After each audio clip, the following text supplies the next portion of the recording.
Hello friends, Mandar here. I'm back with another video. Today I wanted to talk about a look back at year 2021 from the immigration perspective for the United States. I'll also talk about the look ahead in 2022, what we can expect in the coming months. We'll also talk about the changes that the consulates have made recently or announced recently regarding the waiving of the visa interviews and also the drop box and few other changes for EAD. So there is a lot of interesting stuff that you don't want to miss. So watch this video until the end and let's get started.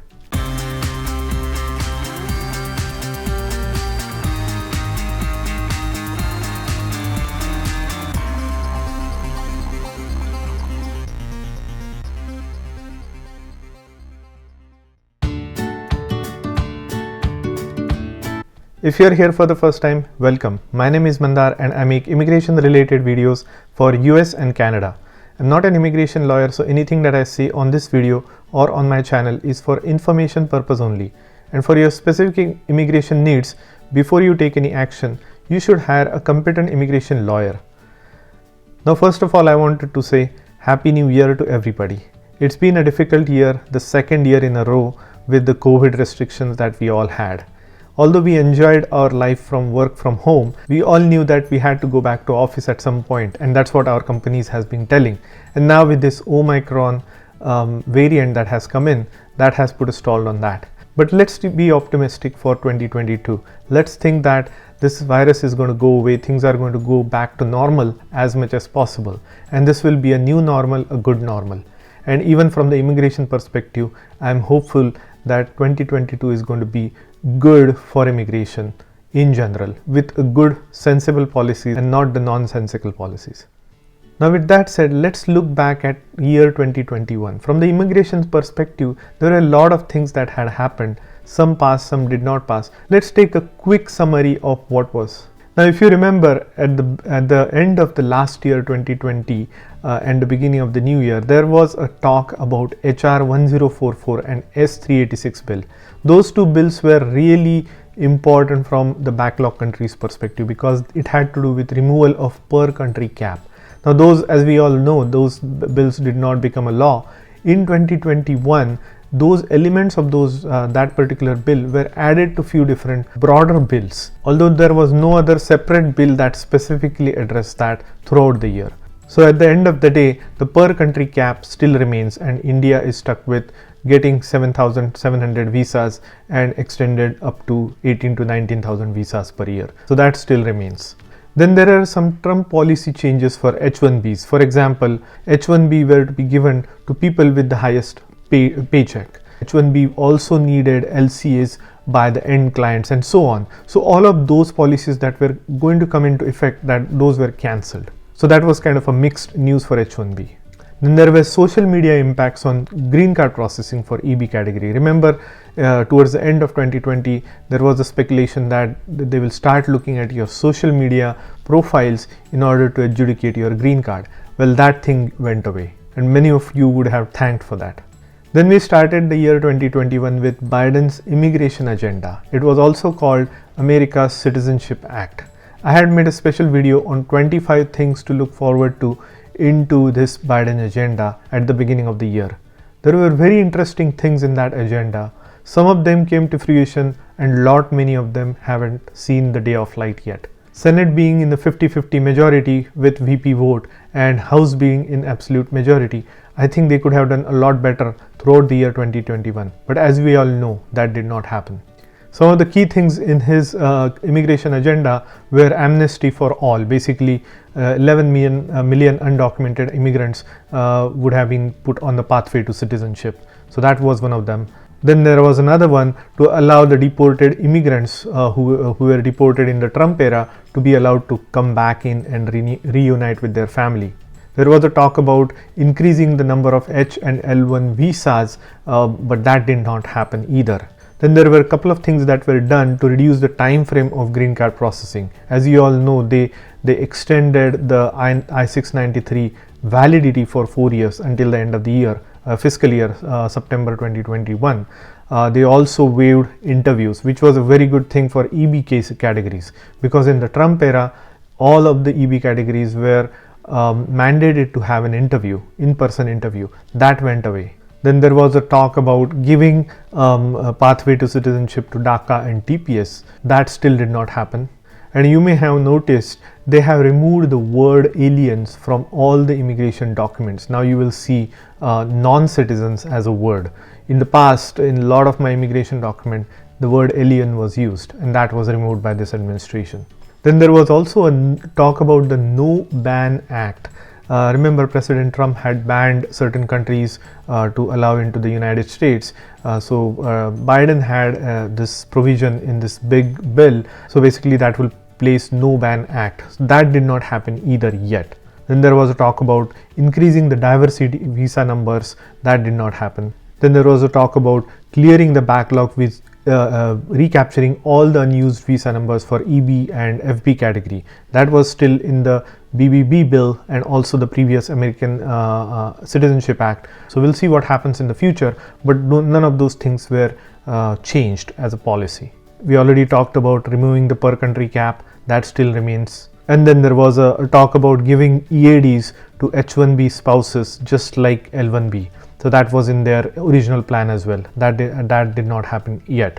Also, there was a language to make it easier for the students after their education is over to be able to stay in the United States to find a job. So there was a provision for that as well. So that has not gotten anywhere. There were some individual acts that I had made videos about. One example was EGAL Act of 2021. If you remember, Zoe Lofgren had brought this bill. But it did not get voted, or it did not come to the floor either. It had to do with removal of per country cap. So that was a big disappointment since S386 bill. Then there was some good news because we had a lot of spillover visas as a result of the pandemic from FB to EB category. As a result, the EB category had total of 262,000 visas available, the highest number ever available for EB category one single year. So that was a boon in disguise, if you ask me. Although there were 262,000 visas available, unfortunately not entirely they were used. There was a speculation and there was some calculation made that about 100,000 would go wasted. But at the end of the year, there were 70,000 wasted visas from the 262,000 in the EB category.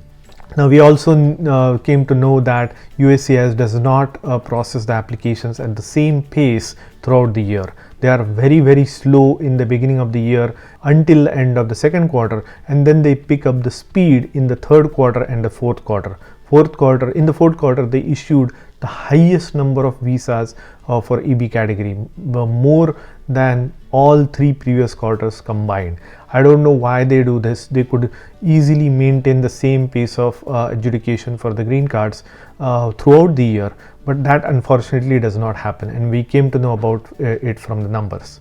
Then there was America's Children Act. This was important because all of the documented dreamers, just like kids who came at a very young age of invalid status along with their parents, age out at the age of 21. They can no longer stay on their parents' application or be dependent on their parents when they turn 21. So this is a big issue in the backlog countries, and specifically for Indians. So America's Children Act would have removed that, but that did not see the light of the day either. So this issue still remains. Then remember, there was a Meng amendment. If you remember correctly, they in the Meng amendment, she wanted to recapture the visa numbers from 2020 and 2021 and make them available for the subsequent years until they were fully utilized. Now this would have given all the numbers back from FB category back to FB, but also maintain all the unused visa numbers from the EB category to be used for the later years. So that would have been a good news for the EB community, but that did not go anywhere either. Now the best thing that happened for the EB category was the interviews were waived. So that was really something, because in the past few years interviews were made mandatory, and waiving them kind of expedited the process. And once you are in the 485 stage, all you had to do was complete your documentation, give the medical exams, and just wait for the green card. And that's what a lot of people were able to avail this benefit, because the interviews were waived. Then there was something interesting that happened during June or July time frame. There were chat with Charlie. Department of State started this chat with Charlie for every visa bulletin. So Charlie Oppenheim would come and he would answer the questions that were pre-submitted and also live submitted during his call, 1 hour call. And we enjoyed that part because we would get insights into what was happening and what's to come in the next month.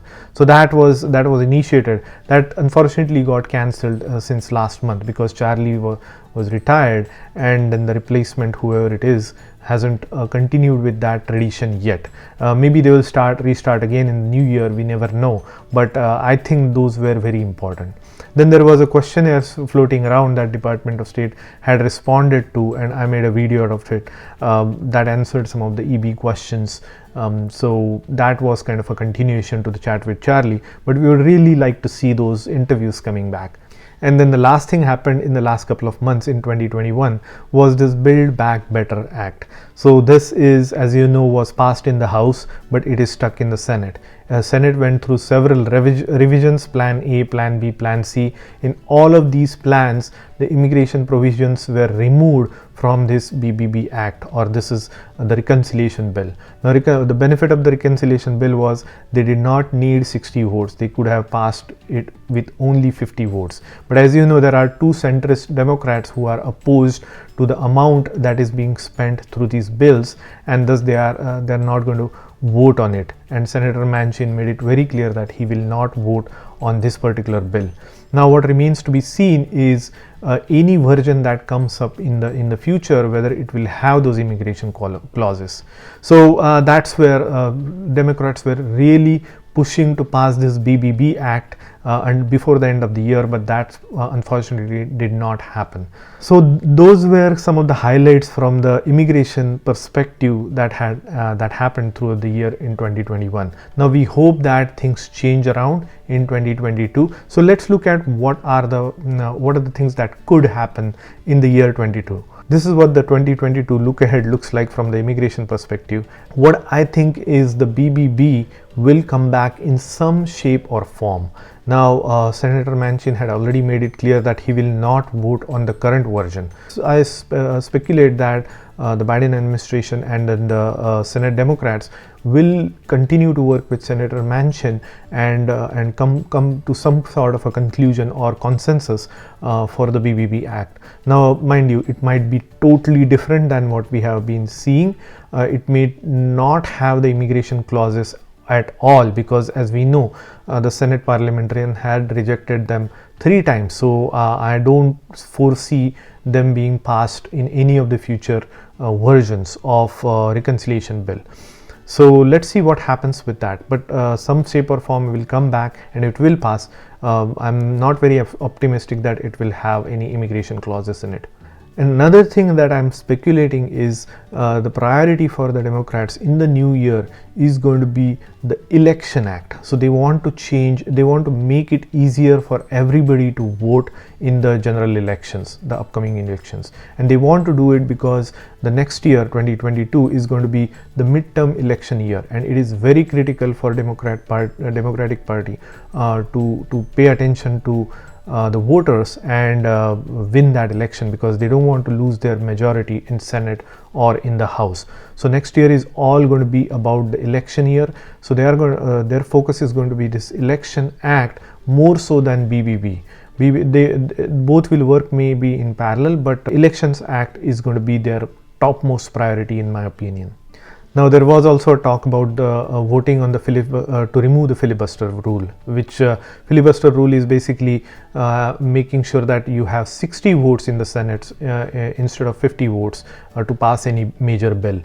So Democrats are trying to go away with the filibuster rule so that they can make all the decisions with 50 votes, which they have for the most part. But again, the centrist Democrats are against passing any such resolution to remove the filibuster. So there is a question mark on that one as well. Now my point is, folks, we should remain hopeful with some good news to come in 2022.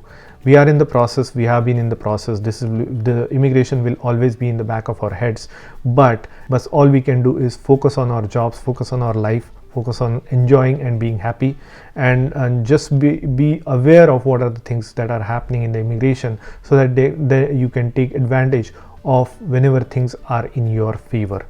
On a positive note, there will still be a lot of spillovers from FB to EB category, even from 2022, FY 2022 going into FY 23.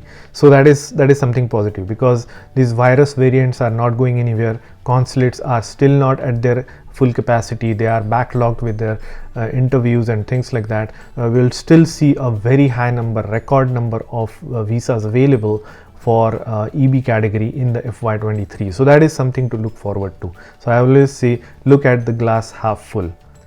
Now that was about the look ahead. Now let's talk quickly about what are the changes that the consulates have made in terms of visa interviews. Now the first thing is they have declared that interviews will be waived for certain visas.